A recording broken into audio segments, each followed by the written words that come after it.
On Thursday besishumayela in the book of First Corinthians chapter number 2 verse number 16. The Bible says we have the mind of Christ. I was saying, now that we have received Christ, we also receive his heart, and we also receive his mind. We have the mind of Christ. Tina sinengqondo, the mind of Christ. We have the mind of our King. We have the heart of our King. Andisenayo laa ngqondo endandinayo eyayindicingisa nendenzisa izinto ezirongo, but ndinengqondo enye. So we're teaching about umuntu one-mind of Christ, uba ngumuntu onjani.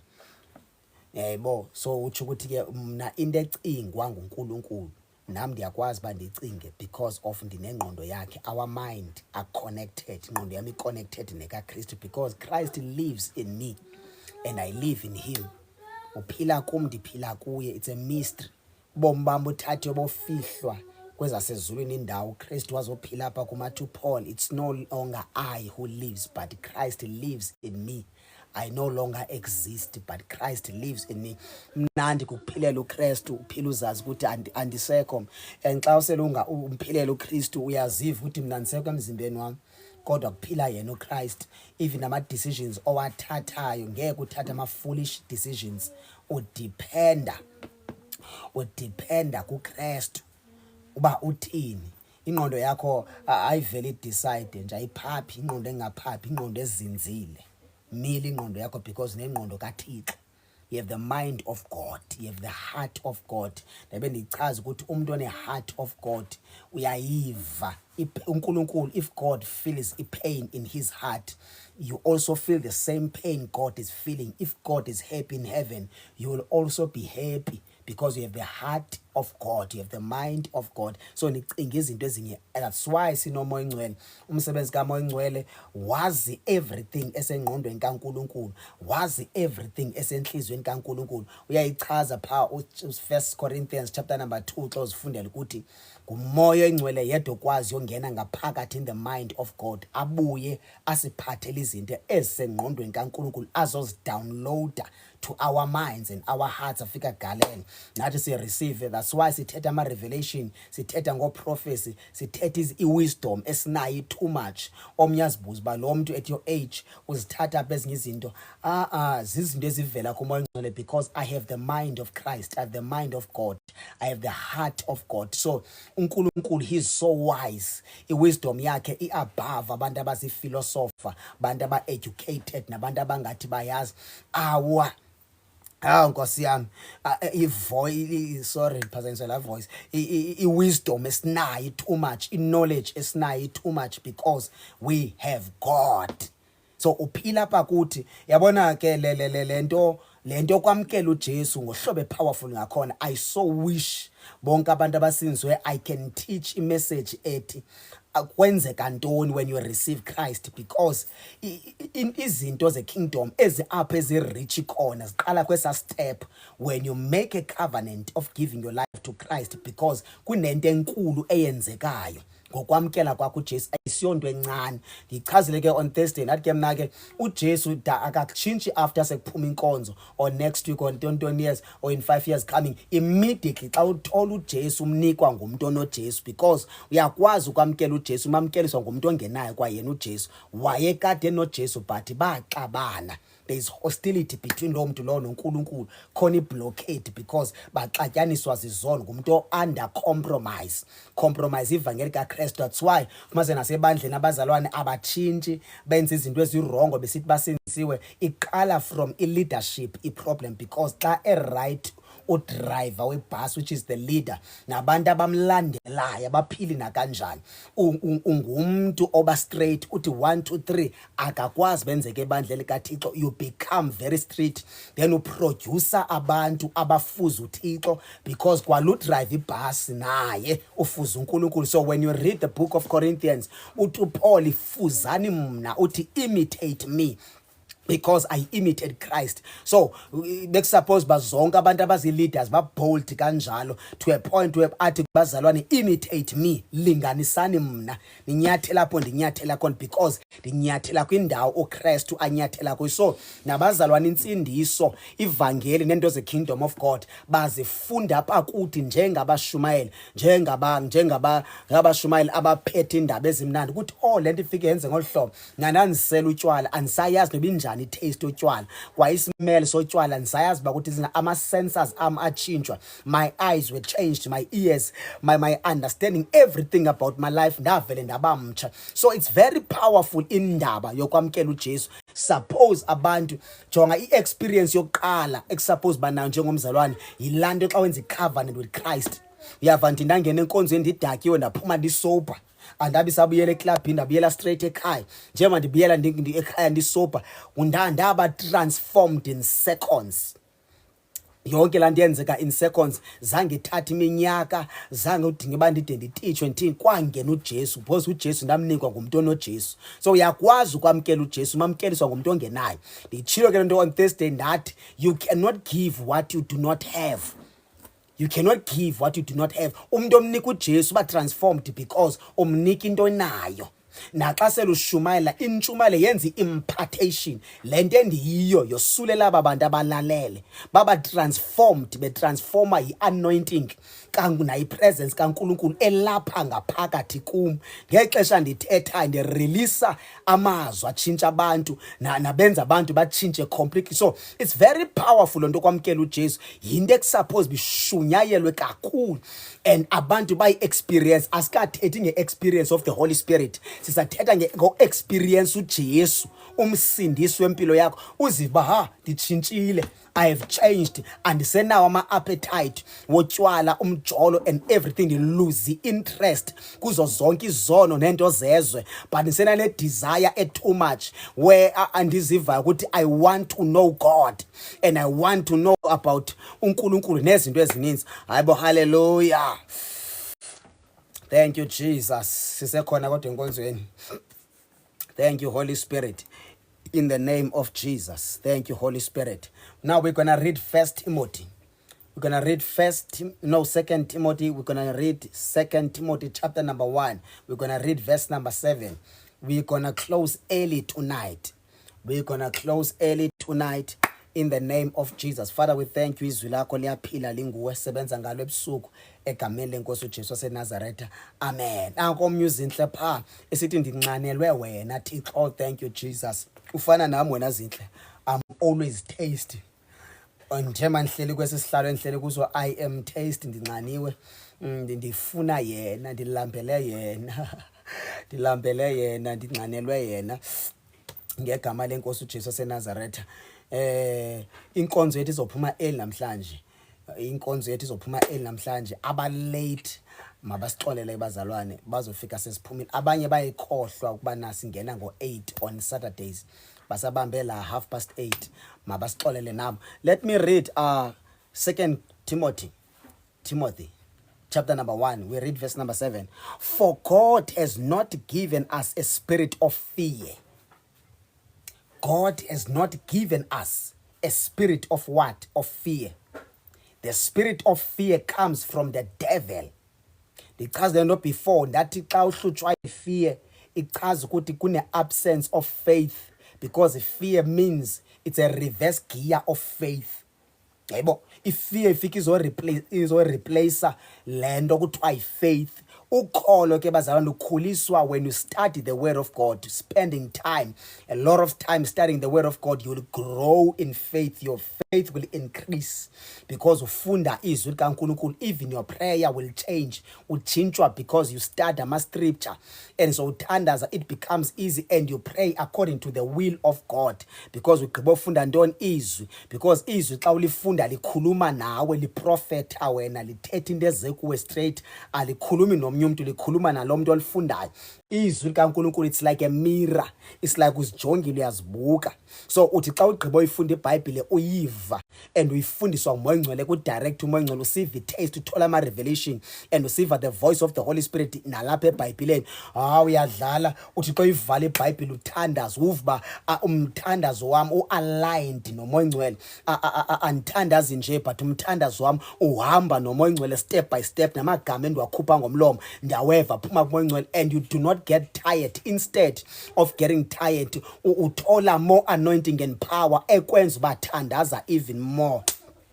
So we do not have the spirit of fear. We did not receive the spirit of fear from God. That spirit comes from the devil. Sizokudelaya everything about your life. Sizokudestroya umoya we-fear. Kunabantu abathanda uzivala endlini, kunzima nophuma phandle, banye kunzima no-communicate nabantu. There's a lot into enziwa lidemon le-fear. Ndike ndalichaza before. So asithina lo moya uvela kwaSathane. Xa kuthethwa nge-fear of God, i-fear of God, it means to respect God, to honor God. Nongenzi nje nakanjani. Ichaza loo nto ki-fear of God. Le kaSathane i-fear ikwenza woyike, nditsho nto sekuthiwa shumayela wesaba uthi bomba hayi nguSathana ke lo. Mna ndiyayazi i-fear alikho idemon landihlupha njengedemon in my life. Landihlupha to a point where xa kubizwa igama lami enkonzweni ndiyashake, ungasingathiwa mani-emse. Sometimes ndiba late intentionally enkonzweni because andifuni ukuthi mani-emse, nto mandivula inkonzo uboma ndizawuba late namhlanje enkonzweni. Ndivuke ndenza yonke into but ndizawuba late because bazothi mandi-emse. Number 2, xa ndisenkonzweni ndicross iminwe ngase lingabizwe lami igama kuthiwa mandishumayele because ndiyazidela, ndine-fear. uSathane udlala ngami, cross iminwe. Nkosi yam, ndijonga naphantsi xa kuthiwa sawuphambisa umuntu ozoshumayela nenqoma yini inkosi, biza ubani, ubize nobani. Ndiyathandaza ngaphakathi enhliziyweni. So i-fear ingakwenza ungakwazi ukwenza into zikaNkulunkulu, and i-fear ingakwenza, oh dear Lord, i-fear ingakwenza uphosane nezinto ezininzi noNkulunkulu angakwazi ukusebenza because ubanjwe spirit of fear. Yayi ndibamba i-fear to a point where ndiba ngangena 7 days fasting, ndiphume kwi-7 days hayi vele bengathi ba worse, ndingena umthandazo ndithandaze and pray against the spirit of fear, uba ngathi kuba worse, uba ngathi ndiya-anointwa ngayo i-fear. Ayikho idemon elindihluphe in my life ngathi le demon ekuthiwa i-fear. Ndiyalizonda, ndiyalicaphukela, ndilazi nendlela nama-tricks akho. Ngathi noba ndine-pulpit ilips zami umlomo ubenzima uvuleke ubambeke nolimi luthi nca. Bajonge ndisenkingeni, ndiphethe imike ndiyashumela abantu bandijongile, bajonga inhliziyo ithi bu.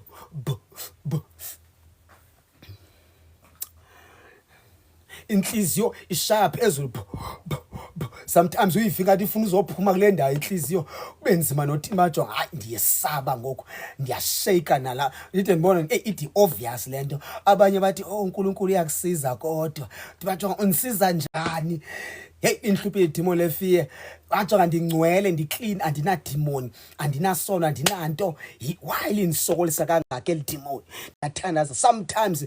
Mna kunemithandazo endake ndayenza kuNkulunkulu. uNkulunkulu ndimbiza lapha i-meeting ndimxelela izinto ezinegative, ndithi mamela apha Thixo, mna ndidibana le nto ndimisa phambi kwabantu yondihlaza, ngazi uphinde uyenze loo nto le futhi uba uyaqhubeka ndizuye nakuloo nkonzo. Yayibo, so izinto ezintandeke ndizithethe kuNkulunkulu endike ndizihleke xa kunamhlanje. Bangajonga Nkosi yam yintoni lena ndizithetha phaya njalo njalo. Hayi ndandimface uThixo, mna andifuni noxoka abazalwane, ndingabanye abantu bemface. Sometimes bengathi akandiva xa ndimface, ndimbhalele incwadi, ndibhale phantsi uba how I feel ne-anger endinayo. Sometimes kwakunamaxesha ndiqomba ndizawulala nomsindo kunindithandaza into ezithile zenzeki, gqwa mngene ebhedi ndithi ndiyalala ke uNkulunkulu. Amadimo amafuna uzoni-atheka ngezonke azoni-atheka, mna ndiyalala futhi aluzuthandaza. Futhi ngomso andifasti nofasti noba ungathetha uthini moya ongcwele, gqwa ndidonsa ingubo ndilale ndinomsindo towards God because ezinye izinto azikwazi ukwenzeka ngohlobo endifuna ngalo. Ndithi Thixo ndiphuma kwi-7 days fasting ndisahlutshwa ngulo moya, phuma kwi-7 days fasting kusenzeka 1 2 3 njalo njalo. Awuyazi wena, awuyazi. Sometimes irhuqa izitulo ndizibeka apha, ndibeke esakhe, ndibeke esam, ndithi Thixo ndifuna sithethe namhlanje. And I'm very serious. Ugqwa ndithethe izinto ezindihluphayo ezindiphazamisayo. Ekugqibeleni I always lose. And sometimes xa thetha ubongcwele akazi uthetha ngazo zonke into mna ndithetha ngazo, uzovezela ke icala. So laa nto yoba frustrated ndiyayazi, and ndiyayazi bikhona abazali bahlelayo loo nto leyo. ekugqibeleni uNkwenkcwele ke one teacher a lot into eyangisiza in my life nansi scripture ndancedwa scripture spending time in the word of God and without ukuzifakela pressure. Without uzifakela pressure, pressure it comes from the devil, it does not come from God. Pressure does not come from God. Panic does not come from God. Panicking does not come from God. Fear does not come from God. Being worried does not come from God. Stress does not come from God. These are demons. These are the names of demons. Depression, everything. Zonke izinto ezi comes from the devil. I remember, uNkulunkulu yabona ke into eyangisiza mina was to study this book. Invest isikhathi esininzi ndifunda lencwadi ekseni ndivuke ndifunde lencwadi emini ndifunda lencwadi ebusuku ndifunda lencwadi ndiphicotha isibhalo ndachaza akhangela nento ezidibene ne-identity about my life ndava khulu confidence. Enye izinto yandisiza mina was to look at my past. Ndafumana ukuba i-past yam ibad kakhulu because I was abused. Njengoba na-abused ndalahlekelwa zinto ezininzi, confidence ndaba ngumuntu kuthiwa nithiwa zinto neligama likhala lesingezi zi-introvert, umuntu ongakwazi ukuthetha out loud, umuntu ozifihlayo ndangumuntu quiet because of ngabe na-abuswa kakhulu too much. So wafumana i-past yam inamandla inditshintsha i-character, i-attitude yandenza ndangumuntu ongazi-understand until andayazi kwa i-personality yam ukuthi ndingumuntu onjani.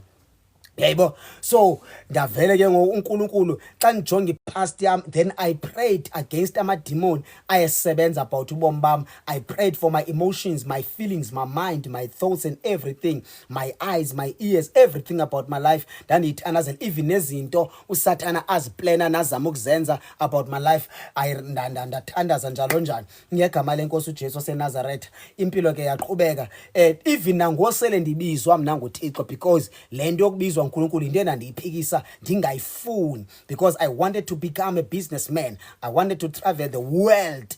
Nditravelisha umhlaba wonke ndibhala incwadi. I had a vision of bhala incwadi about the history yamazwe and everything because esikoleni ndenza into tourism management. Ndandiyithanda ndi-enjoya kakhulu and ndandiyazi ukuthi i-future yam was very bright. Even now 2016 ndazobheka eGerman ndaphosa zezo opportunities injalo. So ndizama uvele ndothi ke nangela xesha kufika i-calling. I remember khona umyisisi wayeyiprofet owafika waza kum ndingamazi wathi wena ungumbizwa kaThixo, uyabizwa nguThixo, uthi uJesu uphikisana naye. Ndathi kulasisa mboxelela uJesu uba esathuma abaprofeti uyadlala, uyandazi bandlalaphi, uyandazi bandivukaphi, mxelele uzondifumana la ndawo endihlala kuyo.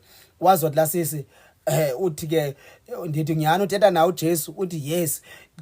Ndidihamba umxelela uba esathuma nini usadlala, makeze apho uyayazi address yam. Sekutheni ethumela abaprofeti ngongathi andizili kutya ngathi andithandazi. Ndandizazi kakade uba ndiyabizwa qha ndandingayifuni ude ndiyi-accepte into yokubizwa nguNkulunkulu and ndandinefear ndizidele uba ndimfutshane, ndimncinci, andinamzimba. Ngubani uyawuzamamele mna? Ngubani uyawuzawube ngumntu? Ngubani uyawuzakhonze nam? Yabo ndizibuza many questions. Zawuphila kanjani Thixo xa ufuna ncame zonke into ezingaka, amaphupha my dreams, into ezininzi azenze sense ezinto kunezinto endifuna uzi-achieve bla bla bla. I remember apho wazothi lasisi lona uthi kuJesu ngena i-3 days fasting. Ndithi mxelele kuJesu uba ndiyiqala ngomso lo fasting leyo and umxelele bazawudibana phi.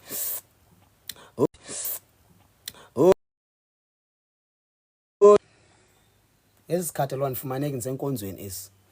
Yes, from 6 o'clock andisatholakali ndisenkonzweni. So hayi ndavele ndathandaza ndayigqiba i-fasting yam, no encounter, nothing. Okay, kuthiwa network ngabantu bandifonelayo abandiphazamisayo. Right no? Andiyazi into ezondifonela ebusuku. So 3 days yaphela. Day naba nakhula i-fasting yami kusuku lesithathu ebusuku xa ndiphume enkonzweni ndadla kwaba right. Xa ndigqiba odla ndalala ndavuka on Thursday sakhonza kwaba mnandi, no encounter, nothing cwaka. Ndade ndakhohlwa noba bekuthiwe mandingene 3 days. Kwathi on Friday kwenzeka into eyandothusa. Number 1, kwavele kwaba quiet elokishini ngo-8 o'clock nabazalwane baphuma early bahamba bagoduka. Kwaba quiet elokishini, akwabikho msindo, akwabikho mculo.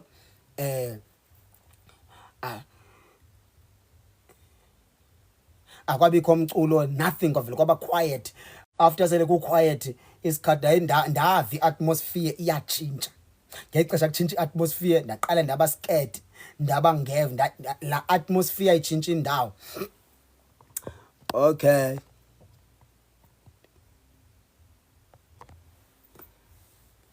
Eko right.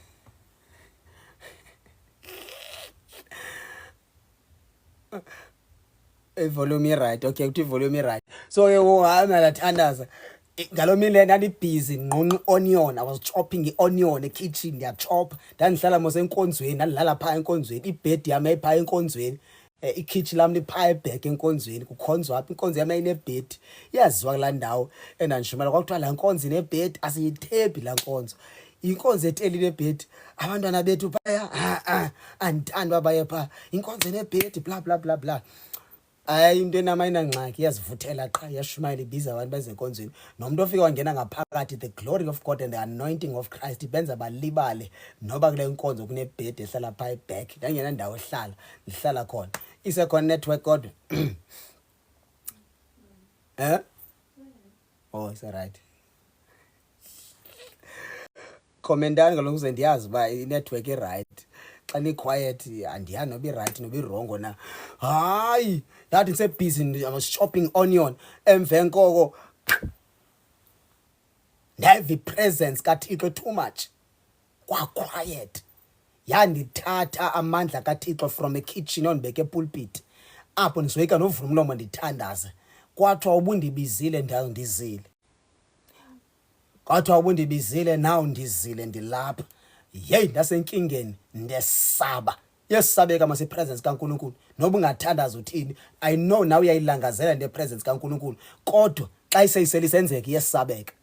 Many things nama-encounter amaninzi with the Holy Spirit ezenzeka. Ezithi xa zisenzeka ndisabe, ndishake. Ndide ndizama uyeka kwa uthandaza. Xa ndifuna uyeka uthandaza bese ndithandazwa nge-tongues. Mase ngisakwazi uzicontrol kube nezinto ezenziwa kum nguMoya Oyingcwele. That's why before uyomshumayela uJesu ufuneka wena ube nama-encounter with Jesus. Ungamshumayela uJesus okwangoku sanjalo njalo. Kodwa ikhona lana uba xa sele kuthiwa ulida abantu bakaThixo kufuneka ube nama-dramatic encounters ongabalisa ngawo izinto ezenziwa kuwe nguThixo was-experiencer, without ubalisa ngoPaul, without ubalisa ngoPeter, without ubalisa ngobaba uBhengu, without ubalisa ngaba bonke abantu abafamous. But what are your experiences about God? Zintoni izinto ongasichazela zona ezi-experiencwe nguwe uthandaza ukwi-fasting uhleli noNkulunkulu? Oh dear Lord, there's a lot eyenzeka kum, a lot. Kunama-encounter amaninzi endingawachaza enzeka futhi andingomntu ofana azichaze ezinto. Most yabantu ungahlala namcinga fama andazi into, ndingumuntu obonakala ngathi akazi lutho. Ngathi akazi lutho because andingeyanga laa mntu undwebe kakhulu, ndingumuntu owoyikayo amehlo.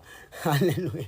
Ndiyawoyika amehlo kakhulu. So zininzi izinto endazi-experiencer kakhulu. I remember I was praying kwenye indawo kuthiwa kuse-Ayidutywa. While I was praying ndikwi-fasting sithi, Lord reveal yourself. I cannot go on the street ndiyoshumayela uJesu ndingamazi. Reveal yourself, I want to see you. Ngathi andihambi le ntaba until you reveal yourself. Funa ukubona ubuso bakho, funa ubona umzimba wakho, funa ubambana nawe. I prayed thandaza mna to a point where umzimba wami ufumase kuba ulight umzimba. While I was praying kwavela inature yaba quiet, ndazova isandla sasezulwini sindibamba apha emqolo, ndiguqe ngamadolo phezu kwelitya praying. Ndavi i-presence kaThixo was too much, ndakhala. Then khalisa senzoyika noqhubeka ndithandaza. Xa sekunjalo ke ayikho enye indlela othandaza ngayo, you pray with tears. Ijoy iba too much, ipresence kaNkulunkulu iba khona and uyoyikeka uThixo. Believe me, xa uThixo ezokwenza into uyoyika nosuka phakathi kwabazalwane. Ngase bahlale bekhona abazalwane. Hey, there are times bangajonga ndiyoyika manje uyohlala ndedwa because uzawuthetha uThixo. Ndiyoyika uthandaza kakhulu, ikhona ezokwenziwa uMoya Oyingcwele. Once ndathandaza bakhona abantu abakulo situation enjalo. Xa sele nyhani ngumuntu ophila noqhelene nepresence kaThixo, majonga kunezinto endoyika uba uThixo azenze kum, nezinto endoyika uba azithethe apha kum. Oh dear Lord, awuvuka mnandi ukusindiswa, spending time with the Holy Spirit. Ayibo, hallelujah. So there's a lot engashare apha. So thina umoya wefear awunandawo lo mzimba. This body belongs to the Holy Spirit. Awukwazi spirit of fear basingahlala kulo mzimba. The spirit of fear cannot control my mind because my mind is saturated and filled by the word of God, knowledge of God, wisdom of God, revelations of God. Ingqondo yami igcwele ithe. Because I spend time reading, studying the word of God. Fear, I not chance because faith is too much. Faith is too much. I'm a scripture wabhala phansi uthi hayi iBhayibheli ithi you cannot please God without faith. Benqomba ha wena fear usenandawo. Ngoku wena faith take over. Ndiyakholwa Thixo khona, ndiyakholwa uzovela kule ndawo. Operate faith akube too much. Si scripture asoyenza faith yakho increase. So if I study ama scripture you will not grow with faith. Kunama verses out lapha eBhayibhelini efuneke uthi xa uwafundi waqoqa uthi into ethile Thixo uthe kutsho wena ngezwi lakho. Umbone nyani uNkulunkulu responda nje very fast and ambona uNkulunkulu uyayithanda ifaith. Yayithanda kakhulu ifaith. So umoya wefear unandawo ukuthi endaweni oba singenwe si spirit of fear we become bold. Moya ngcwele usenza sibe bold and fearless. We fear nothing. We fear no devil. We fear abantu siyaba respect. We don't fear them. We respect people. No bangakanani kodwa mncane mtsha mdala we respect them but we don't fear them. Naxa sele umoya ngcwele ekunikeze imessage ifear izakwenza ungakwazi ukurelease imessage as prophet, ungakwazi ukurelease imessage yokushumayela abantu soze bancedakala xa ubanjwe ese spirit of fear. Umthandazo wami right now over your life, may you be delivered from the spirit of fear, spirit of worry, spirit of stress, spirit of depression, umoya ocinga too much, ama voices athetha kwinto ezi negative. May you be delivered from these demons. Yebazalwane eyona deliverance elula kunazo zonke is when we lay hands on people baphuma ama demon ba manifest aphuma ama demon uyabona ukukhupha abantu ama demon efear. It's not easy. Khupha abantu ama demon being worried. You are always worried, stressed, doubt ngama demon. These are the names of demons. It's very hard to deliver abantu kwezo zinto ezo. The only way to deliver abantu kwezinto is only through the word of God and the knowledge you have about this scripture and God nama revelations on now. As you speak over them, okanye ushumayela baba delivered, babona abazalwane beqala besetyenziswa bephakama umoya ngcwele besenza into ezinkulu ngabo. Andifuna wabona amadimoni ndilwa kakhulu now. So umoya ngcwele senza sibe bold. Sizovala namhlanje ngo9 we are closing bazalwane. I'm really sorry for aba late. Oh, for God has not given us a spirit of what? Of fear, but of power. When Jesus comes, you will receive power. When the Holy Spirit comes, you will receive power. Amandla into yethu. Amandla ayonto yenyanga, ayonto yezangoma. Ayonto abantu abathwalisana bathwele. Power belongs to the church of God. Power belongs to the children of God. Jonga during the times ngexesha labapostile, the apostles of Jesus Christ, ndiyayithanda mna apostolic ministry. I believe kuba apostile ndiyayithanda too much apostolic ministry because uJesu engumpostoli wazala abapostoli waproducer abapostoli. That's why last I think before I went back at Johannesburg ndandisithi ke mna enye into uSathana ayithathe ebandleni yilento ye discipleship. Abantu bamkela uJesu abatitshwa, wamkela nje uJesu kukhonze kugidwe kunikele kuphelelwe apha. Ayenziwa i-discipleship. Xa ingenziwa i-discipleship loo nto ichaza ukuthi there will be no apostles. Because before you become an apostle of God, you must qala ube ngumfundi, the disciple of Jesus Christ. So ipower yinto yabazalwane. During the days of Acts, ukungabi namandla, it was a shame kwibandla lezenzo. Ungabi namandla kaMoya Ngcwele. Mase ba uyaphila without power. Akho mandla, akho mlilo, akho anointing, akho lutho. Empty nje nguwe nje. Like nguwe nje, hayi come on. Like nguwe nje ingqondo yakho iseyileya before usindiswe, inhliziyo yakho iseyileya, your attitude, your character usengilamuntu usenje. But xa efikile uJesu, the power of Jesus should transform your life forever. Kunendawo uJesu ethethwa nguPaul, Nkosi yami ngicela ndiyifunde le ndawo uPaul athetha ngayo. Oh dear Lord, please help me ndifumane le ndawo. Oh dear Lord, please help me Jesus.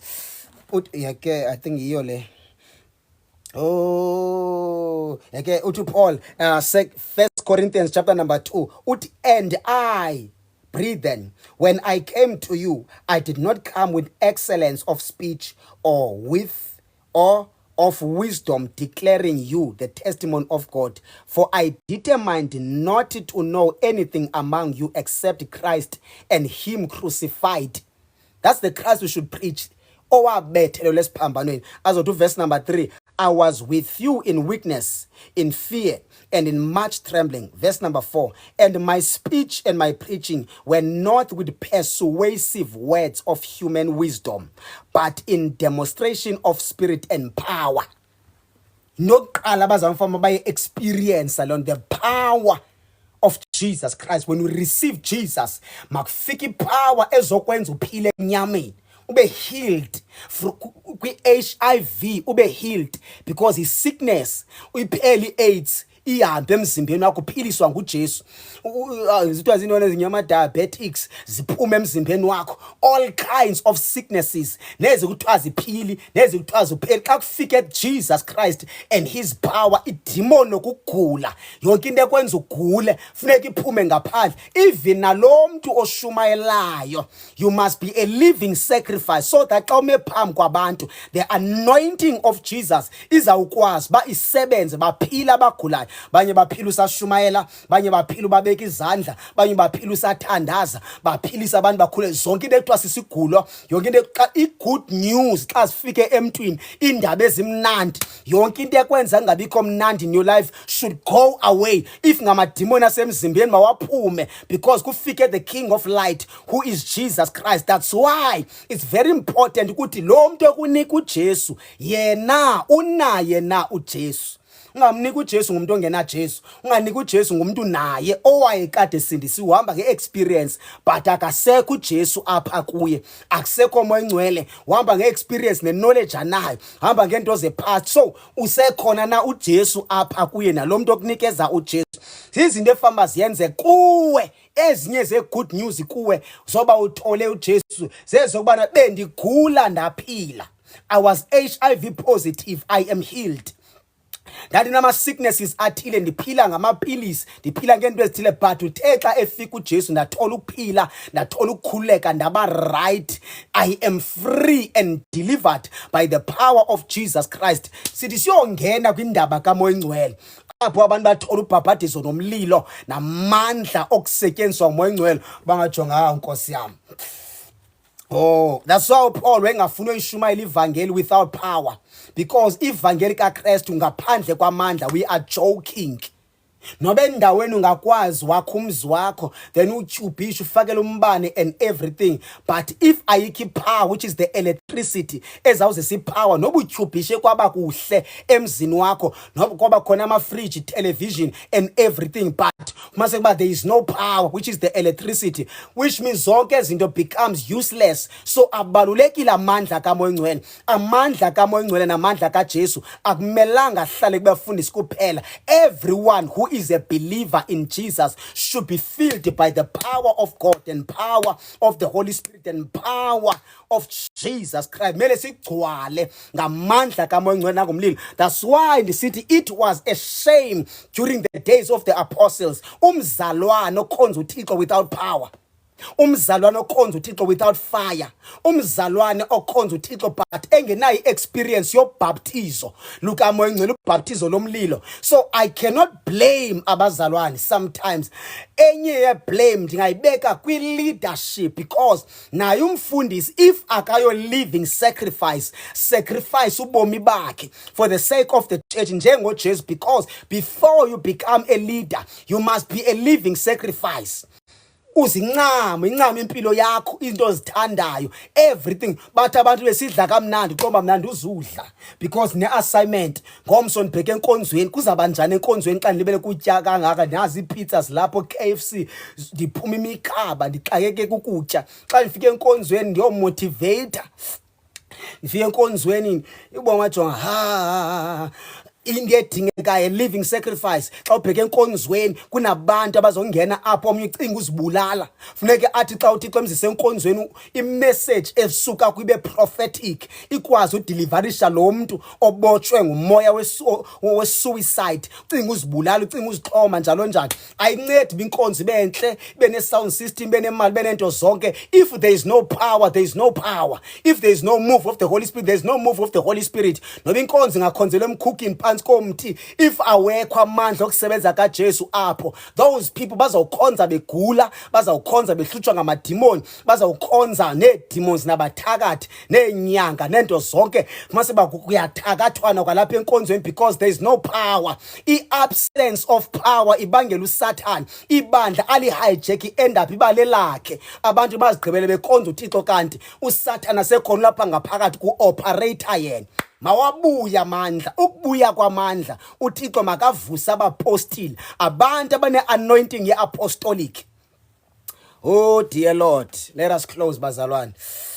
Let us close. Oh, we have received the spirit of power, and we have oh Jesus Christ, the spirit of power. We have the spirit of love. Uthando libuzwa kuthi umuntu othi umzalwana kanathanda ayikho lonto.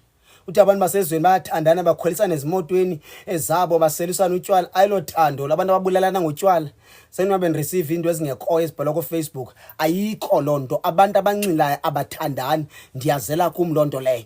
Abantu abandancila nababengandithandi, singaconfuse wazizintshumayelo nazizinto namizekelo, ayikho lonto. It's a lie. Uthando lutholakala kuThixo. God is love and love is God. You cannot separate the two, because without God there is no love, and without love there is no God. Kumntu mnye lo. You cannot separate God, love and holiness. Zoyi-3 ezinto eziyi-1 ziveza uThixo. Love God, holiness and glory of God. Zizinto eziveza uThixo. You cannot separate ezinto. Uthando lazwapha kuthi. The reason abantu besithi asinathanda bafuna sibe bold is because basimanipulate ngefear. Ngefear bana masoyika uba bold nokuthetha. Ayikho lonto. Ayikho lonto. Abazalwa ngabantu ababold, abaye bafuna ukuthatha iadvantage. Hayibo ngathi ngumzalwane kodwa awufuni undiniki i200. Ngoyikhoya nduzukunika ikhona, but anduzukunika noba ndikotela ama scripture, because I can sense the spirit esilapha kuwe. Unomoya wokumanipulate. Manipulate as spirit is umangcolo uyatsho kum noba ndinayo ukuthi ngincede lo muntu. Qha lo muntu ufuna uzonimanipulate, ucimba unga blackmail abantu sazi scripture. Di-investe kangaka kwi-scripture, kwi-prayer, nokuhlala nomoya engcwele, uzondi blackmaila ngeentshumayelo ezingasoze ndincede. Yebo, so makuvuka abantu abazalwa ngabapostile. Yabona abazalwa ngabapostile baba bold. I-anointing ephezu kwabo, isibindi abanaso babona lona umzalwane without ukuchaza yambona uzalwa ngumpostoli. Ujonga umpostoli, the apostle of Jesus Christ, kwi-war, kwimpi, kuthi xa kusiza ingcuka, i-wolf okanye umkhosi, the army, izo attack ibandla, umpostoli akalithathi ibandla baleke nalo, athi nansi impi masigijime sibalekeni kuyabhetha. Umpostoli uba bold, ahambe phambili, athi masihambeni sibheka phambili empini, sawufela khona and sizawwina. Abazama bajonga ye xa lesibindi kanje umpostoli, but amadimoni angaka, ama-devil worship uSathane nazo zonke nabantu everything kudibene umkhosi, umbone waye bold kanjeni. Ngabapostoli abantu abahambe anointing yobupostile ke abo, bazawufohla bazidestroye, bonakalisa isitha, sitshabalale siphelelwe ngamandla, because nabazalwa ngabapostile baba bold and fearless in their workplace. They become bold endaweni abahamba kuzo, ba bold. Ngabantu ababold abangena fear, abangabuyi mva. Indawo abakuyo bazazi uba this is my territory. Noba uyateacher esasikolo sesakho eso sika principal, you are the one who's supposed to be in charge kwesasikolo. Thina sazi wena nasezulwini sazi wena njengoprincipal, njengomfundisi wesasikolo teacher kuso. Wena ongunesi esasibhedlele ophilisa abantu kuzo. Sithembe wena thina. Nabanye amanesi noba ne-English good afunde eCuba, abanye bafunde e-UK, asithembanga bona, thi sithembe wena. Izulu lithumele wena kwesasibhedlele. Njengoba uzidela wena ezwini kujongwe kuwe, the more ba disappoint abathwala izandla wathi lo mzalwane bebeyazi ithembele ngaye apha because une counseling. Xa abantu abadinga i-counseling zoba counselisha, abadinga i-prayer zoba beka i-prayer, othi uyagula uthi yamazi uJesu. Oh dear Lord, njalo njalo. Kulaa company osebenza kuyo uthi hayi ndifuna uresigna andithandwa apha. Uresigna njani kuthenjwe wena ezulwini? Kwayisizathu soba wathola la msebenzi wawuthola because izulu lakunikeza i-assignment yobana abakwazi abashumayeli ongena kulaa company, kodwa ndizongena ngomzalwane ubani. Ngexesha uthandazela umsebenzi wawuthandazela kuze urhole ube nemali kuphelele apha. Awuyazi assignment yakho yoba njengophawu you have to win souls. So very important abazana abazalwa ngumpostoli. That's why sithi uJesu mayethetha ulantu kumpostoli ubani umpostoli bana lo mpostoli lo uPaul. Uthi uPaul uthina nene uPaul uthina uPaul uthi uPaul ithina nene it foundation intona nene nkosi yami isiseko sokwakhiwa kwebandla ithiwa intona nene the apostles and what the apostles and prophets. Oh dear Lord, I think the scripture sitsho kanjalo esa scripture esiya disilibelo sindana kodwa sipha kwi-Ephesians. So ndizama uzoveza into yathi abazalwane, we must become bold thina. We did not receive the spirit of fear. Moya wefear unandawo idemon liconfront uthi mamela lapho na fear. Listen here, namhlanje isikhathi sakho siphelile. No more phinde nidlalwe ngamademon efear. We do not receive the spirit thina. We have received the spirit and the sound mind. Sinengqondo kaKristu, ndicinga njengoKristu. Then this thing, the things as figure to my mind. Thank you so much, Stella. Yes, scripture. Ingqondo yami kaNkulunkulu, I have the same mind with God. Yathathu yami yakhutsho. Knowledge lapha ivela kuNkulunkulu. Ama revelations avela kuNkulunkulu. Everything that is in my mind comes from God because I have his mind. I'm his son. Azothi xa ichaza uPaul eRome athi we have the spirit of sonship. We are co-heir with Christ. Singonyana nendlalifa kunye naye uKristu. Sinti umoya ongaphakathi kuthi senza sithi Abba Father. Sithi tata kumzali wethu. Uzama unixele ndamkele uJesu then andayithola ingqondo yakhe, andayithola inhliziyo yakhe because ngela xesha uAdam noEva babesiwe eGarden of Eden, isono sisithi take over, sa corrupt ingqondo, sa corrupt isazela, sa corrupt godliness, sa corrupt holiness, sa corrupt everything about God. Then umuntu washeka empty.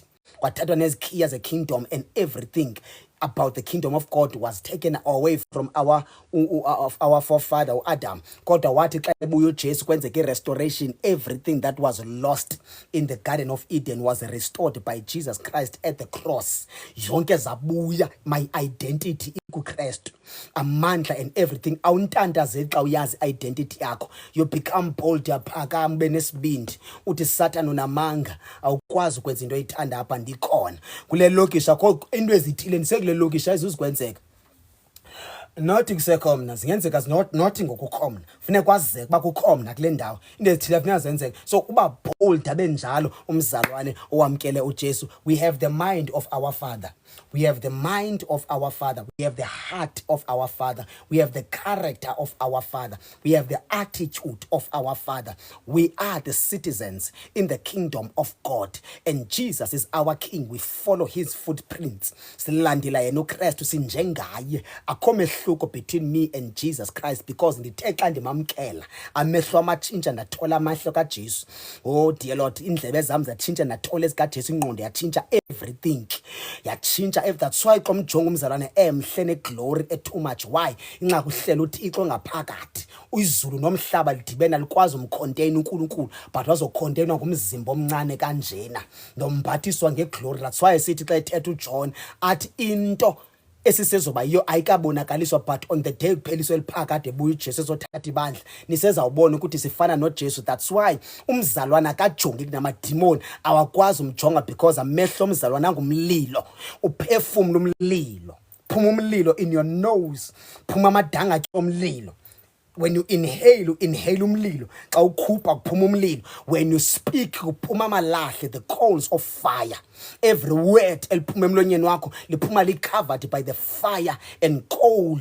umlilo namandla. Xa uthi Jesus liphuma lingumlilo. Xa uthi hi wakho unomlilo. Your face is covered with the glory of God. Your hair, your clothes, everything nendawo ohamba kuyo iba different namademon ama-curses nenyoka ezihlala esitratweni. Xa kuhamba umzalwane kuyachithaka namanzi ahlamba umzalwane. Uthi xa wachitha esitratweni umve bhoko kumakhelwane athi la manzi wakho ntondolo ingxaki amanzi ahlamba wena kuphuma igazi likaJesu. Everything oyibamba ngesandla sakhe iba transformed immediately. Why iba transformed? Kuphuma igazi likaJesu. Impahla ozigqokayo gcwele igazi likaJesu, the glory of Christ. Everything about wena, your voice, your eyes, igama lakho, your ID, izetifiketi zakho, your CV, yonke into ebizwa ngegama lakho is covered by the fire of the Holy Spirit. The glory of God coverishe yonke into ebizwa ngegama lakho. That's why ngamelanga ucompromise. Uzwabona amandla lapha ku. You are very powerful xa uphila ivangeli without compromise. La mandla mayiphele lento ofuna wabona kube fundisa amandla. Mayiphele lonto amandla ngoku masiwabona lapha kuwe. Hamba ufunda incwadi yezenzo you will see ukuthi amandla operate kumuntu wonke. Nalapha kuwe mak-operate amandla. Amandla ma-operate. Absence of power bangela amademon akuthatha i-advantage. Thatha i-advantage isi-demons. I-demon li-weak linje. Usathane weak enje. Ama-Satanist weak enje. Principalities. Uthi uJesu xa ethetha uPaul kwibandla lase-Colossians kuthiwa he stripped away authority from the principalities and powers. Noba uPaul efundisa ngazo kwincwadi yase-Efeso zivela uba zi-powerful kanjani. Zi-powerful, zi-under our feet. Powerful, under our feet when we understand our identity, when we know who we are in Christ, and when we know how powerful we are when we have received Christ, the King of glory, the King of kings. Ikumkani eyohlula zonke ezinye ikumkani yambatha ingubo yobukhosi yahlala esihlalweni sobukhosi walawula izulu nomhlaba. Indoda enamandla, indoda engohlulwa lutho. God must raise the apostles. Makuvuka abapostoli, not abapostoli by name, but the apostles by office and anointing. Anointing echoyo. Ethi hayi naba abapostoli. Bona umuntu uthi ngompostoli bajonga akho anointing. Umuntu ekuthiwa ngumvangeli uvingxolo qha but akho anointing. Kuthiwa ngupastor akukho lutho eveza ubupastor kulo muntu. Umuntu nje uzifakela ikhola wazifakela ayikho lonto. Lihlazo that's why ivangeli ihlazeke kanje. Ishame too much ebandleni kaThixo. Abantu abanihamba nge-apostolic anointing bazawukwazi uprovoke ibandla beshumayela beteacher ayibandla balimilisele kwi-apostolic teachings ezizawubenza babe bold kuphela ubugwala babe strong bahambele phezulu abazalwane. Bazalwane ngicela sithandaze. Baba siyabonga umyalezo namhlanje was very powerful. You are reviving your church. I can feel it. I can see it, Lord. We are being revived. Siyakhunjuza ukuthi singobani sazi nento esiziphethe. Sikhunjuzwa namhlanje. Moya ngcwele siyabonga ebusuku ngegama likaJesu sizolala vuselela abantu bakho nasekuseni. Sizovuka sibheke ezikonzweni. Baba wethu onamandla ndiyathandaza sibheke enkonzweni sibold. Nalowa okunzima ukuthandaza kunzima ukhonza akakwazi ukwenza lutho because kunamademon. Usathana mbembe ngawo ndawa destroy ndimile Nkosi kwiposition yogunya loba ngumntwana kaThixo egameni likaJesu. I command onke amademon ukuthi mabheke kwiposition zawo phansi komhlaba phansi kwenyawo zethu where they belong because we have authority and power eyohlula amademon nemimoya. Baba ndiyathandaza vuselela ibandla lakho lonke ulikavarishe ngeglory in Jesus Christ's name. Siyabonga moya ngcwele egameni likaJesu. Bazalwane nje ndiyavala ngo9. I am very busy. Ndiyaxolisa uphuma early namhlanje. In fact ku-right exesha siphume ngalo. Umoya ngcwele uthande kanjalo. Masingabikho used ukuthi sidla ukuphuma ngabani isikhathi. Masilalela umoya sihambe ngogamoya ibandla lelikamoya. Nalo TikTok ngokamoya ngcwele isingo wami. Nawe usingo wami. You don't belong to me, you belong to Christ. I'm just a servant and lone celebrate. I will never be a celebrity. Noba igama lami lingaziwa liduma umhlaba wonke. I will never be a celebrity. I will remain a servant of God. I will remain a child of God and a servant of God. Abanye bafile because of fame. Very important xa ungaziwa njengami. Ufunde ukuthi aba baziwa babulawe intoni. Banye babulawe fame. Bashayelwa kakhulu izandla njalo yababulala ifame invite all over. Yes Sunday umuntu ushumayela kayi3 aphumaye ngapha until umuntu ade abe drained kuphela ugcobo. ayeke umuntu nokuthandaza, ayeke uspend isikhathi noNkulunkulu njalo njalo. Kanti uJesu umbona uJesu emane recharge entabeni. Jesus would always go on the mountain and recharge. Oh, thank you Jesus. So bazalwane, uNkulunkulu makavuse abazalwane ababold nje incwadi yezenzo. Incwadi yezenzo is my favorite book. That book, it's my favorite.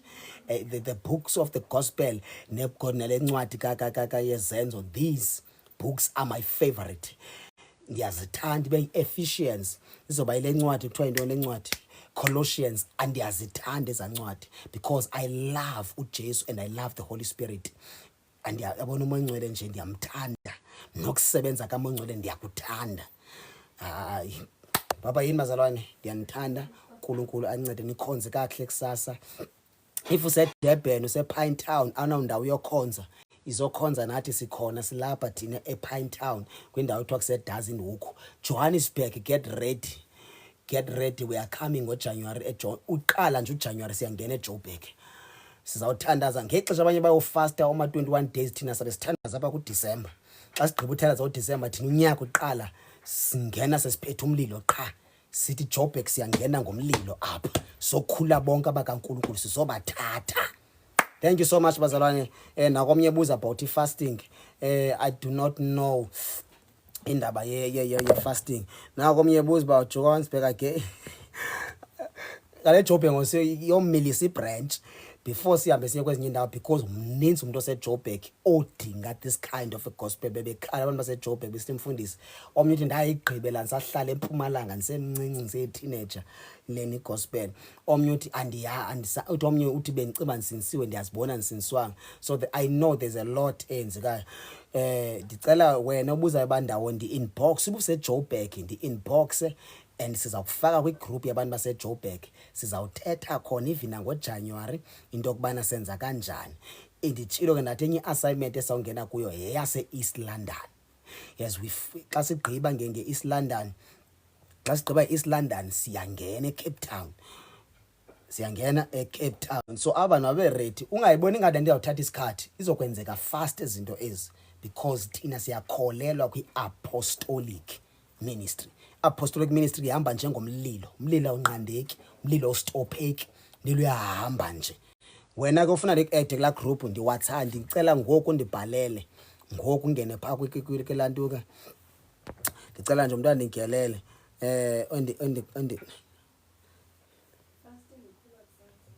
Oh, i-fasting ukhulwe ekuseni man. Hey. Benjilo kudala umuntu ebuza apha. I-fasting ukhulwe ekuseni bazalwane, ekuseni ngo5 o'clock. Andizukwazi bazana ukwenza umthandazo ekuseni. Because lawo maxesha afuneka bekulungiswa nasenkonzweni ininzi into eyenzekayo. So ke umuntu athandaze ngo5 o'clock then uyibreak i-fasting yakho uhamba ubheka enkonzweni egameni lenkosi uJesu seNazaretha. About enye fasting esoyingena ndifuna singene 3 days fasting yokuvala unyaka apha kuNovember. Before simvala uNovember singene kuDecember, we will do 3 days fasting. Sizova pha soyenza kwe last week iveki yokugqibela kaNovember. So kwenza 3 days fasting all of us. And so osinceda uMancane singangeni kuDecember singathandazanga, singafastanga, sizohamba long distance njalo njalo. Baba yini ke bazalwane, I love you, God bless you. Wena ufuna uni-inbox